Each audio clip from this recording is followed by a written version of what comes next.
Então, galera, boa tarde.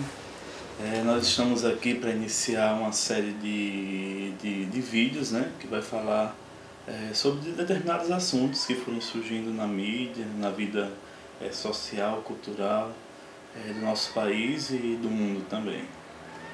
O nome dessa série de vídeos se chamará Aprendendo a Pensar.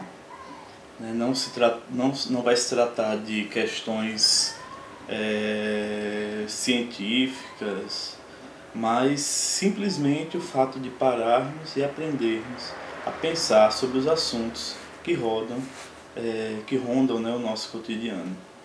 Então, hoje nós vamos começar falando sobre a descriminalização do aborto dos bebês anencéfalos. Hoje começou a votação, né, no STF sobre essa matéria, e nós queremos discutir e pensar algumas coisas sobre a este respeito. Então, nesta manhã, o ministro Marco Aurélio Mello, que é o relator da ação, fez suas considerações. Nós vamos comentar algumas coisas que ele citou aqui, ok? A primeira coisa é que, segundo Marco Aurélio, foram concedidas 3.000 autorizações judiciais no país para interrupção na gravidez de feto anencéfalo. O Brasil é o quarto país no mundo onde se tem registros de bebês com anencefalia, né? Perde para Chile, México e Paraguai. Então é uma questão que deve realmente ser analisada no país pela incidência de casos que aqui se tem, ok? E o ministro Marco Aurélio, ele começa falando do inescapável, quer dizer, ele vai dizendo que inescapável é o confronto entre os interesses legítimos da mulher em ver respeitada sua dignidade e de outros os interesses de parte da sociedade que deseja proteger todos que a integram, sejam os que nasceram, sejam os que estejam para nascer, independente da condição física. Ou seja, ele vem dizendo que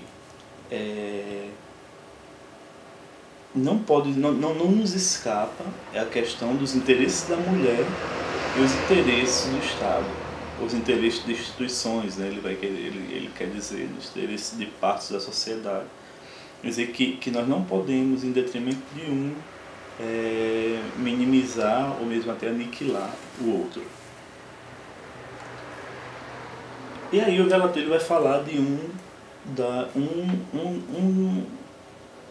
uma dessas instituições, né, que é a igreja.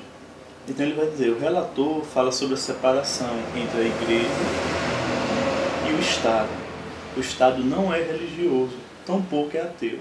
O Estado é simplesmente neutro. Essa é uma questão que é real. O Estado é neutro, ele deve ser neutro. Porém, deve-se levar em consideração que o Estado, que busca, né, pela política, busca o bem comum, deve levar em consideração que esse bem comum traz também a religiosidade, a fé, a crença do seu povo. E sabemos que grande maioria do nosso Estado são religiosos. Então, as suas crenças, os seus valores devem ser respeitados também. Aí ele diz que as concepções religiosas não podem guiar a decisões estatais, devendo ficar circunscritas à esfera privada. A crença religiosa, ou a ausência dela, serve principalmente para ditar a vida privada do indivíduo que a possui. Paixões religiosas de toda a ordem hão de ser colocadas à parte das decisões do Estado. Eu não estou aqui para defender nenhum tipo de instituição, né? Não estou aqui para defender a igreja, não estou aqui para defender o Estado. Eu estou aqui para analisar e pensar sobre os fatos que estão ocorrendo. A concepção, a separação entre igreja e Estado, ela é profundamente aceitável, ao meu ver. Né? Por quê? Porque o Estado, ao Estado compete determinado exercício, a igreja compete um outro exercício. Porém, ambos pensam na mesma pessoa. Ambos trabalham com o mesmo objeto, que é o homem, que é a sua vida, que são as suas preocupações, anseios, aspirações, sofrimentos, alegrias. Esse é o objeto tanto do Estado quanto da igreja, o homem. Então ele vai dizendo que a interrupção do feto ela não pode ser analisada segundo o influxo de orientações morais e religiosas. Na democracia, aí ele vai falando, né, que não é lícito que excluir qualquer ator da arena da definição no sentido de Constituição. Mas aqui vamos ver uma questão.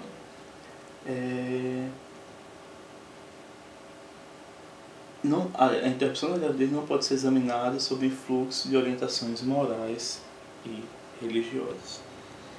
Eu acredito que seja complicado você não colocar sob o ponto moral as questões relacionadas ao povo. Porque o que é a moral? A moral, nós podemos dizer que são um código de conduta e valores que regem uma sociedade. Isso é a moral, né? E nós não podemos... Então, voltando ao que estávamos falando, outra questão que o ministro ressaltou aqui foi a questão da formação, né? Dos dados científicos sobre a formação cerebral do anencefalo. Então ele vai dizer que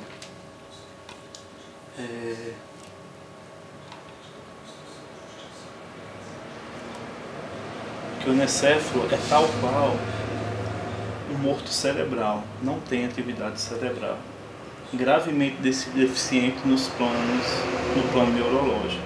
Falta o fenômeno da vida psíquica, a sensibilidade. Então o que acontece? O bebê anencefalo, ele pode nascer sem massa cerebral ou com uma pequena quantidade de massa cerebral que não irá se desenvolver e que possivelmente não lhe dará uma vida psíquica, os sentimentos, a afetividade e tudo mais. Porém, há de se notar que a criança, ela nasce viva, ela pode viver por dias, semanas e existem casos que até anos, dependendo da formação cerebral ou da parte cerebral que lhe cabe.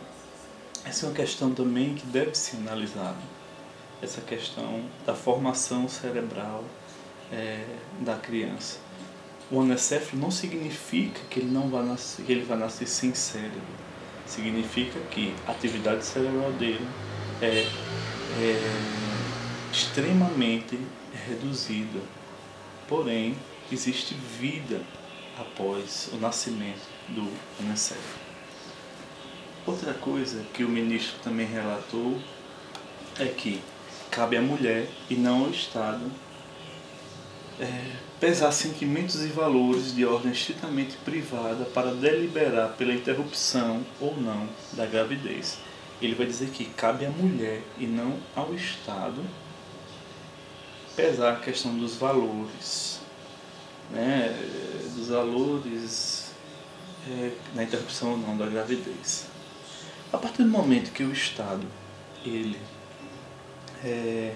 torna lícito determinada ação, ele quer dizer que esta ação pode acontecer sem problemas nenhum.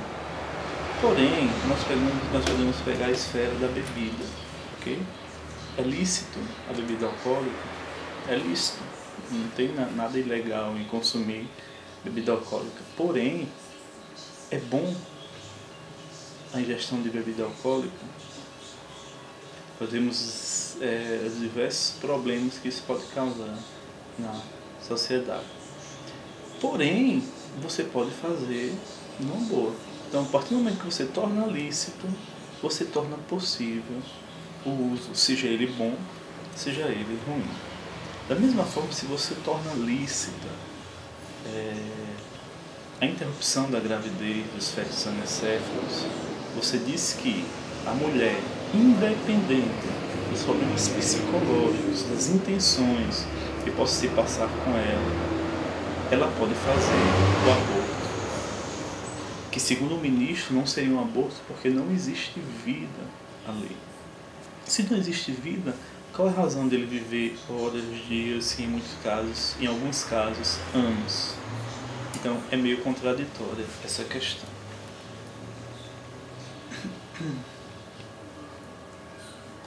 E antes de terminar, o ministro disse que se esta questão não for analisada, se não for julgada de forma rápida, se tiver demora, será uma página triste na história do STF, pois muitas mulheres foram submetidas a essa via cruz para garantir o direito na justiça.